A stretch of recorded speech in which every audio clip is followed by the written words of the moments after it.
Well, Mondays are the most boring days starting the week. However, here in DWZ, we like to keep things exciting and fun for everyone so you won't get bored on Mondays. So we're going to do two reviews today, but they're not recent ones. Well, they're actually from this month. The first one's going to be from Stardom at Osaka on June 11th. Now, this is prior before our much recent event, Sunshine, and then of course we got GCW with the recent event that took place this past Friday on the 23rd of June, Ride or Die, where they're in Chicago. And of course, we got a couple of news updates to tell what's been going on in the world of wrestling, such as more info on the 5-star Grand Prix, interesting developments in the personal life of Yoshi wrestler Risa Sera, and plenty others. So, let's get ready for another episode of the Deleted Wrestle Zone.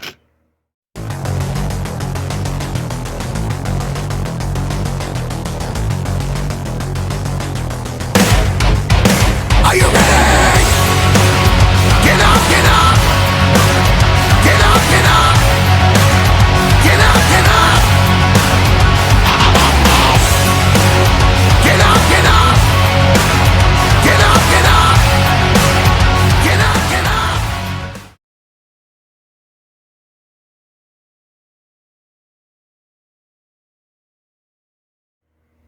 Welcome everybody to the Deleted Wrestle Zone, all things that is pro wrestling with AEW, NXT, New Japan Pro Wrestling, Impact Wrestling, the National Wrestling Alliance, various promotions, wrestlers, matches, and championships. I am your host, Sera here. So, if you guys are new to the channel, please enjoy the entire episode. If you like what you see, click the subscribe button and click like onto it. So now, let's get started with our review, which is Stardom in Osaka Edion Arena. Hopefully I pronounced it right. So anyway, our opening match is a three-way match. We have Aya Sakura versus Hanako versus Momokogo. Now keep in mind, the two of these ladies, Sakura and Hanako, are the brand new girls who've been out, wrestling. However, they're facing Momokogo, who has a bit more experience than them. I had a feeling that this match was going to go with Momokogo due to the fact that she has far more better experience than them, but it did work out until she got Sakura and nailed her with the Peach Nade and giving her the win. Now, as you know, Momo has been dealing with frustrations over losses, but I hope she can get the bigger wins that she deserves to win. Now, our next match, we have Yuna Mizumori taking on Azuki. You probably can guess this is one of the most, this could be a very interesting matchup because, as you know, Yuna Mizumori is trying to lose 10 kilos of her weight. That's like almost 22 pounds in order to see if she can get in with the Cosmic Angels. But she has to contend with the Wild Heart herself, Azuki. Now, you know Azuki's a bit of aggressive. She is very impressive for someone of her age. But unfortunately, she ended up being on the wrong side when Azuki pulled off the chicken wing hold, forcing her to tap out. And of course, Yuna was not happy with the result of this match, but we know she'll pick up a good win at some point. Now, our next match, we have Club Venus, consisting of Mariah May and Xena, taking on the members of DDM, more specifically Tekla and Micah. Now, if you guys remember clearly, Club Venus were trying to integrate Tekla to join them because, as you know, Club Venus is more of a English-speaking unit. However, Tekla has no intentions of joining them. And however, there is beef between her and Mariah May in every way possible. As you know, Mariah May is trying to prove that she will be the next top guy gene in Stardom. But however, that did not seem the case because Xena was the one who had the fall when Micah applied the Michinoku Driver 2. 1, 2, 3 is over. But however, you know that this feud between Club Venus and them is not going to be over. Sooner or later, Mariah May and Tekla will see each other again. Next up, we got the others of Club Venus, Waka Tsukiyama and Mina Shirakawa, taking on Meltier, Tam Nakano, and Natsupoi. Now, you know there's a lot of resentments with Mina towards Tam. She took something that rightfully belongs to her, and of course is the white belt. However, this was all Mina's fault for initiating this whole double champion stuff. So that was what I do believe happened. But however, she cannot. Tam Nakano will not refute, will not let herself to be judged by someone like Mina. But of course, Waka, who has grown so much, has become half-hearted at times. But she was no match for her former mentor, who she loved before, when she applied the Tiger Suplex. But however, you know now by the look of this, Mina did had her sights set on the red belt. But the obvious question: will it be Mina to take it off? Well, there's others who I do believe it seems like they have the capability to dethrone Mina, dethrone Tam Nakano of the red belt. So that will be at another time. Next up, we got the members of God's Eye, Suri, Ame Sode, and Mirai taking on stars Saya Ida, Koguma, and Mayu Iwatani. Now, there's no relations between this particular match in any way possible. But, however, you know how strong um, God's Eye can be, especially. But it was Mirai with the jumping lariat onto Saya Ida to pick up the win, and that was pretty much it. Now, our next match is the much unbeatable and more, how to say, do not underestimate this tag team. We're talking about Mei Sita and Suzuki, where they take on Oh My Julia, members of DDM, Mai Sakurai, and Julia. Now, you know there's a lot of history between both Julia and Suzuki. So basically, as you know, Zuzu decided to go on her own way, not even side with Julia, because she wants to make her own landmark no matter what.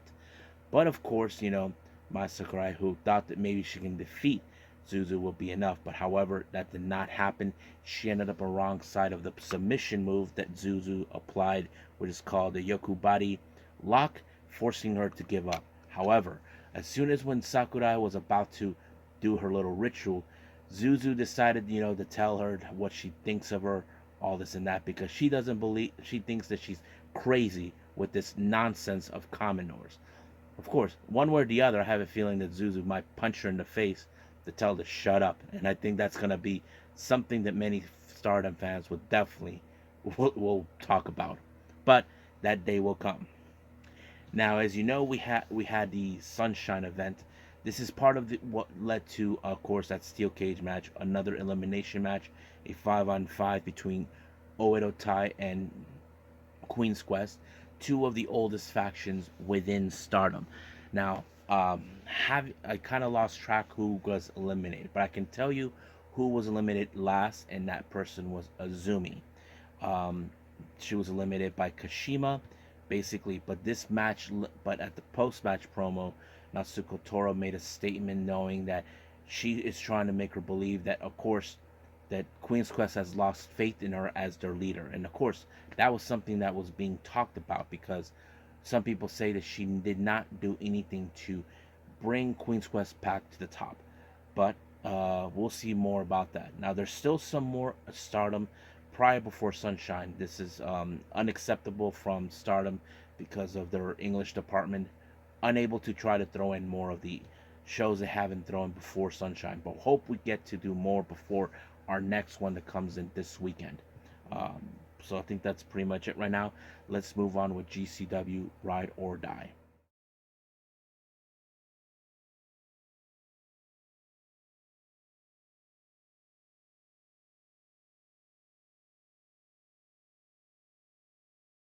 Okay, GCW Ride or Die. This is their much recent event that took place in Chicago on June 23rd, which was a Friday. Now, our opening match, we have the Bang Bros, Davey Bang and August Matthews, taking on Alec Price and Cole Roderick. Now, this was the Bang Bros were in fact the fan favorite in this particular match. Reason behind it, they are from the Chicago area. They've been part with freelance wrestling and all this and that, including with other promotions in the area. However, they have to face against a very not dynamic team that have ever teamed up before. Now, we know that in this one, the X factor is the Bang Brothers have, of course, more experience. But luckily, they were able to pull it off when they applied a 450 splash by August Matthews to Cole Roderick, giving them the win.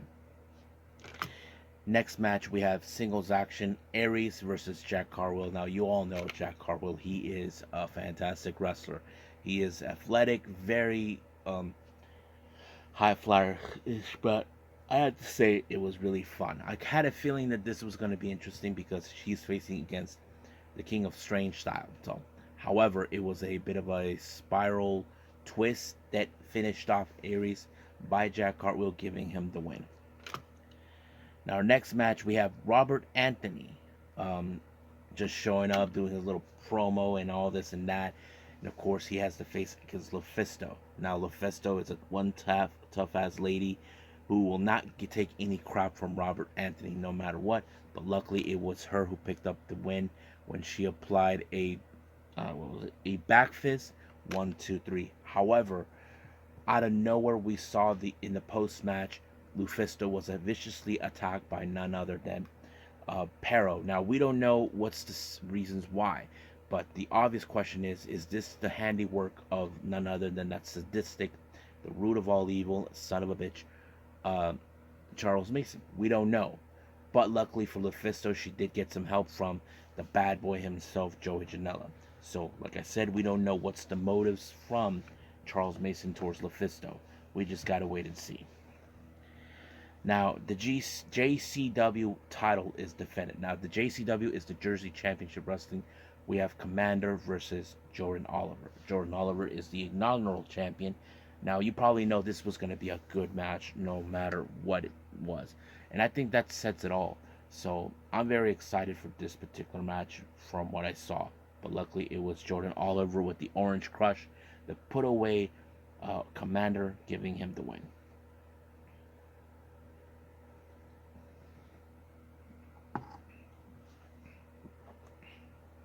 Next match, we have a trios match.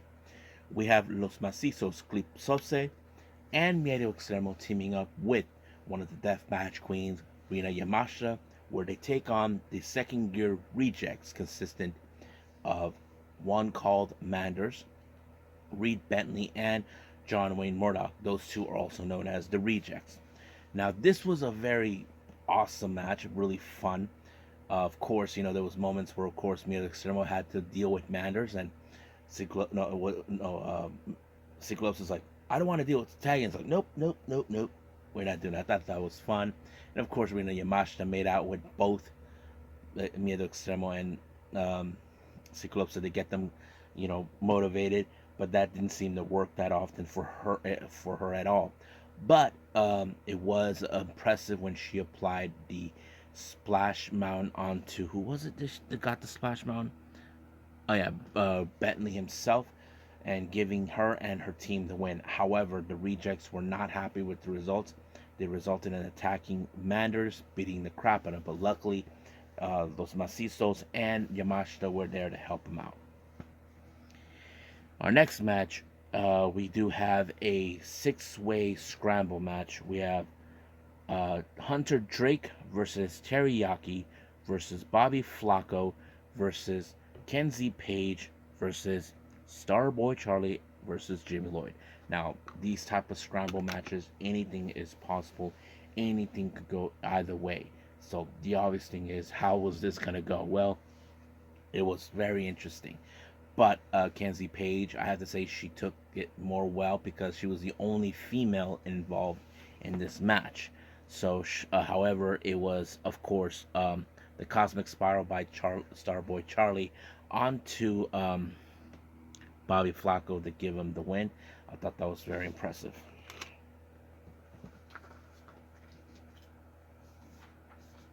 Now, our next match, we had a very interesting intergender tag match. We have Bussy, Alley Catch, and Effie taking on Sawyer Wreck and JoJo. Now, this was a far more interesting match because, you know, I didn't know what to expect from watching it, but it was so good. I enjoyed every moment of it. But however, the one thing that was crazy near the end is, of course, I don't know if Sawyer was able to apply a double choke slam on both Effie and Alley Catch, but however, Joey Janela did give the helping hand. Tried to put Alley Catch through a door, but the door did not break. but she did chokeslam Effie through a door and picked up the win. Now our next match features Metalik and Hijo de Vikingo. This match, oh effing good. I have to say it was amazing. Like I said, over and over, I've been a big fan of Lucha Libre when I was a kid, and I always will have that love for that.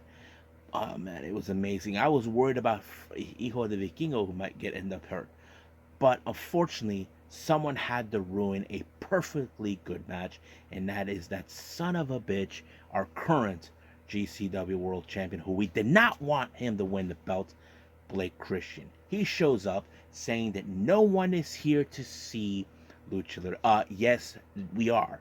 People paid good money to see it. And he's saying, since he's the new GCW champion, things are going to change. Basically, he's trying to say that he runs GCW. No, that's Brent Lauderdale who does that. But, however, he disrespected the city of Chicago, but apparently Chicago's son himself, none other than Gringo Loco, was not going to tolerate. This match was crazy as it is. I didn't know what to expect, but there was a moment where we thought that Gringo Loco did have this match won. However, Blake Christian did pleaded with the ref saying he had his hand on the rope. But in this case, Christian took everything violent out to ensure he can try to put away Gringo Loco, but he finally put the stomp on through him through the chairs, retained at the top. But sooner or later, someone will dethrone him and make him pay for all the crimes he committed in GCW. And I think that's pretty much it right now with GCW. Let's move on with our final thing, news updates.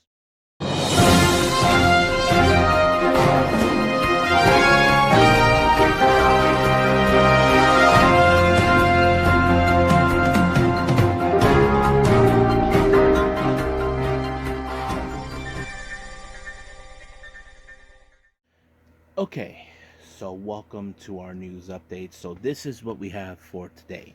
Now, as you know, next month in Korakuen Hall in Japan, Sendai Girls will be having their next event. I did mention several matches that will be taking place. However, a certain match was announced for this particular day. We have the return of Millie McKenzie. She'll be taking on Asuka, or as we know her here in the States, Venny. So she'll be facing her. Can't wait to see what other things is going to take place. But I'm assuming that the Sendai Girls World Championship will be on the line. Now, Wrestling Revolver has announced for their upcoming event in August. I think that's August 3rd. Heat 'em Up. It was already announced that Leo Rush will be making his debut. So this is going to be a lot of fun. Interesting developments for their upcoming event for GCW Now and Forever on the 14th of July. Mike Bailey will be in action taking on someone he's been familiarized with, and I'm talking about Yoshihiko. So that's going to be a lot of fun. So I'm looking forward to that. Now, I did mention earlier today about things with Stardom. As you know, I talked about certain matches that were announced during the 5-Star Grand Prix. Apparently, more matches have been announced for that. Let's get started with the one in at the 5-Star Grand Prix on Korakuen Hall on the 15th of August. For the Red Stars block, we have Tam Nakano versus Mayu Iwatani. That's gonna be a far more interesting match. If Tam Nakano wins this match, she could probably challenge for the IWGP Women's title. We have Sayakami Tani taking on Natsupoi, and then finally Suri versus Azuki. Now for the blue block, we have Utami Hayashida versus Azumi. Sayori Onoi will be facing against Momo Watanabe. And then of course we have a Club Venus showdown. Mariah May versus Mina Shirakawa. Now on September 3rd in Hiroshima, we have Mayu Iwatani versus Suri, Sayakami Tani versus Azuki, and then Tam Nakano versus Starlight Kid. This is for the red block. Then we have the blue stars, only one match, Utami Hayashida and Momo Watanabe. Then of course the 9th of September, they go back to Korakuen Hall. For the red stars, we have Tam Nakano versus Suzuki. That's going to be a far more interesting match to watch. We have Sudi versus Sayakami Tani. Then, of course, we have Starlight Kid versus Azuki. And as for the Blue Stars block, we have Julia versus Maika, a DDM showdown. And then finally, we have Sario Noi versus Mirai. Now, they already made this announcement ahead of time for the finals of the 5-star Grand Prix will take place on the 30th. So this is what we have for the red block. We have Mayu Iwatani versus Starlight Kid. Now, we know they have faced each other before 2 years ago. So Mayu Iwatani walked out as the winner. So we'll see about that. And then finally, we have Sayakami Tani versus Suzuki. That's going to be an interesting matchup. Then finally, let's see how this one turns out. We have Tam Nakano versus Natsupoi. That's going to be a far more interesting match to take a look at. Then we have a God's Eye, how to say it, showdown. Sudi versus Ami Sudi. And then finally, former teammates when she was part of Oedo Tai, Azuki versus Natsuko Tora. Now, for the Blue Star match, this is one that many people might have been expecting for a long time. Utami Hayashida versus Julia. I have to say this is going to be a far more interesting thing to watch. Then we have Mirai versus Maika, two of the most powerful women in Stardom. Then we have two former friends when one of them was part of Queen's Quest, Azumi versus Momo Watanabe. Then we have Hanan versus Mariah May. And then finally, this one I definitely got to see. We have Mina Shirakawa taking on Sayuri Onoi. Now, Mina Shirakawa is always talked about, never underestimate her, but don't underestimate Sayuri Onoi. She is very, very predictable. So that's pretty much it for the Stardom stuff. Now, however, for the Yoshi wrestling world, you may have heard some interesting developments that took place. Apparently, this was announced on various social media. Hold on, let me pull it up real quick. This was announced that Risa Sera actually announced her divorce. This was very, very strange to hear that. But Risa Sera did post it out a statement on Twitter. So this is what she put it.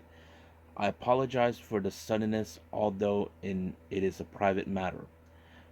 I would like to inform you that my divorce with Orca Udo has been finalized. We have been talking for a while. I have come to the conclusion that divorce is the best choice for both of us. We have submitted the divorce. Thank you from the bottom of my heart for all your help. Papers today. Please forgive me for the sudden report. I still have the same respect for him. From now on, I would like to build a new relationship as a friend, and from now on, reconsider yourself.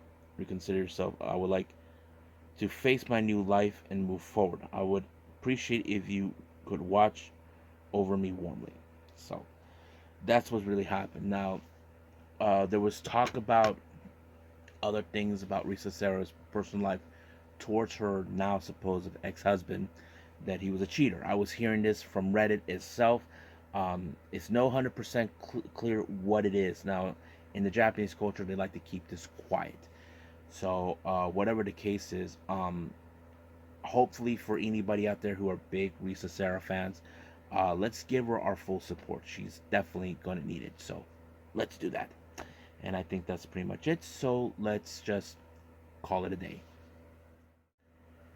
Well, I hope everybody enjoys this episode. Coming up after this, we will be doing of course, a DW's discussion. The title of this is What's Next for Saki Kashima? Well, some interesting developments have occurred the moment since now Sunshine's over. We'll get to find out. But the obvious question is, will Saki Kashima join a new unit, or will she be a lone wolf? That's something we definitely going to be talking about. But also, since it's going to be Tuesday Wrestling, we may have NXT and, of course,